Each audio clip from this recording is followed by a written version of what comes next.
The morning sun rises over Canberra, casting a golden light across the steps of Parliament House. Inside, cameras click, reporters shuffle, and the Australian Prime Minister steps forward with the kind of composure that signals a big announcement. Anthony Albanese clears his throat, looks into the sea of lenses and speaks. Australia, he says, will recognize a Palestinian state at the United Nations General Assembly in September. The words land like a stone in a still pond, ripples moving outward toward London, Paris, Ottawa, and beyond. For Australia, it is a dramatic foreign policy shift. For Palestine, it is a symbolic lifeline. And for Israel, it is a sharp warning shot. Albanese explains that this decision comes with certain conditions: assurances from the Palestinian Authority itself, commitments to demilitarization, to hold transparent and democratic elections, to recognize Israel's right to exist, to keep Hamas out of the future government of Palestine entirely. In his view, these promises represent an opening, humanity's best hope, he calls it, for breaking the decades-long cycle of war in the Middle East.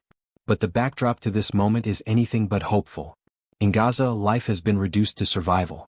The Hamas-run health ministry reports that since Israel's military campaign began in 2023, more than 61,000 Palestinians have been killed. Entire neighborhoods turned to rubble. Generations of families erased in a single airstrike. Hunger has become a weapon, at least 217 people dead from starvation and malnutrition, 5 of them just in the past 48 hours. Israel argues that recognition of Palestine now is dangerous. It rewards terrorism, officials say, pointing back to October 7, 2023, the day Hamas militants crossed the border, killing about 1,200 Israelis and taking 251 hostage.